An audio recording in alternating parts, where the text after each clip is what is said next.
Hello everyone and welcome to the Gentleman Reviewer. Today is going to be interesting just like my last video because I'm going to be reviewing my first ever disposable pen.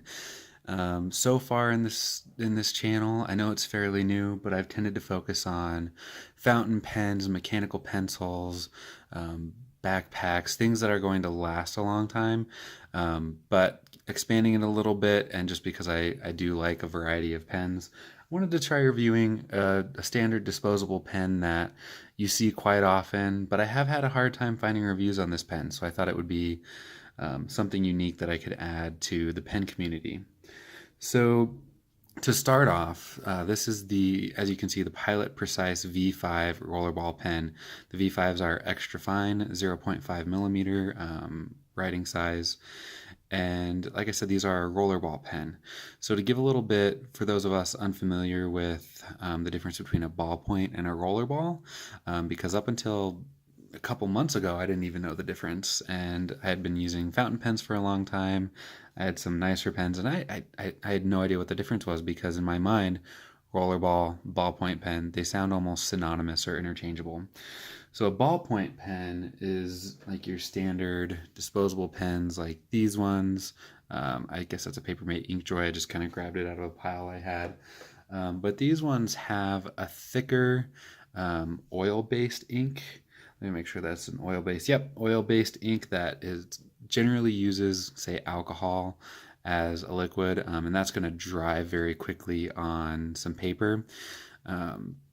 And it's also not, it's going to last a lot longer because the ink is a lot thicker and doesn't put as much onto the paper. So you're not going to get as vibrant colors or as thick lines as you would with a rollerball or a fountain pen. And it's also good for lefties because depending on how you write, I can't hold it very well with my left hand, but you're dragging your hand across the page, and if you're using a gel pen or a rollerball pen, you're going to get a lot of those smudges and then the perpetual ink on your left hand, the outside of your palm.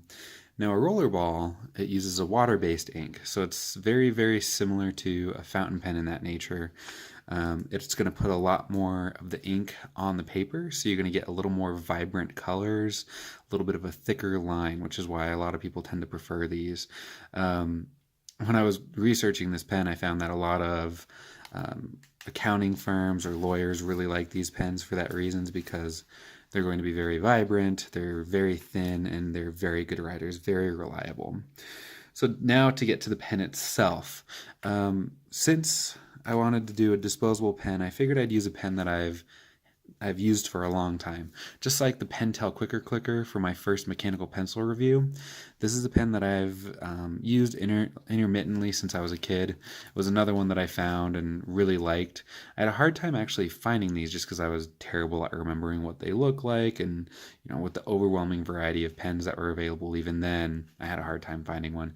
And I think I actually bought the V7s when I was a kid, and I didn't like how those wrote. I thought they were a little gritty on paper. Maybe that was a design flaw back then, but the V5s, I've noticed that thinner pens in general tend to write a little bit better. Maybe that's just me, maybe it's poor quality, just personal preference, but let me know in the comments below why that could be, because I just don't know. All right, so the pen itself is just a very, very classic looking pen. Nothing really fancy about it. It does have a ink window. I think I've been using the red a little bit, so you can kind of see, the bubble going around there, showing you that it's been used. But you can see over time how much ink you have left in the pen, just to get a good idea of the life about it. So this is probably an injection molded plastic, would be my best guess, which is contributing to its cheapness, mass production, and it's a solid plastic pen except for the pen clip and the writing point. Let's see if I can get a good focus on that. There we go.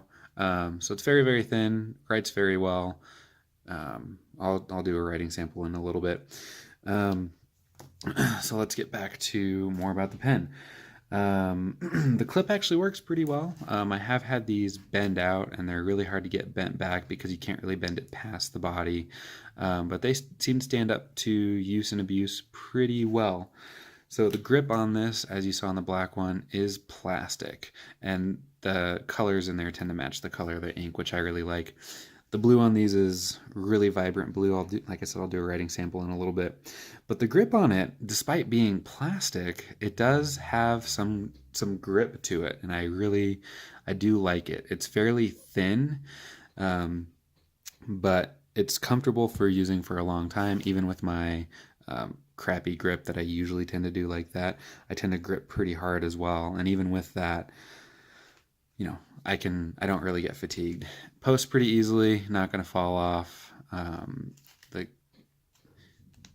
I don't know if you can really hear that, but it closes securely enough. Again, nothing fancy there, just your basic pen. So let's get into some of the writings. So this is the Pilot Precise V5 Extra Fine. This one's the blue. I really like the blue on this one. It's not like a blue black that you see in a lot of other blue pens, but it's a very vibrant blue. Let's do the red. And this one again, it's a very, very bright red. It stands out quite a bit. Very vibrant, a lot better than some of the other red pens that you see. So green and black. So all of them are very, very true to their color. Let's do a smear test on these. Sorry if the camera's shaky. Ooh, that actually dries very quickly. I'm actually surprised. I haven't done a smear test on these yet, so this might actually be good for lefties out there, because if you're writing, boom. So this might actually be good for those of you left-handers out there. If you're a left-hander and you see this, let me know what you think of the pen. I'd be really interested to know. Something funny that I came across when I've been reviewing Rollerball pens is the only downside to them is generally that they're not a fountain pen. Like I said, they have a very similar style of ink, and they write very, very smoothly. So you're going to get a very nice writing experience similar to a fountain pen without the cost of a fountain pen. I have seen some videos saying that you can refill these, and so you would be able to use fountain pen ink. I've found a couple channels that are like, yeah, I'll show you how to review them in another video, and then I've never found how to refill them. Sorry, I said review. But if I ever figure that out, maybe I'll do a video on it. I don't know how to do it right now.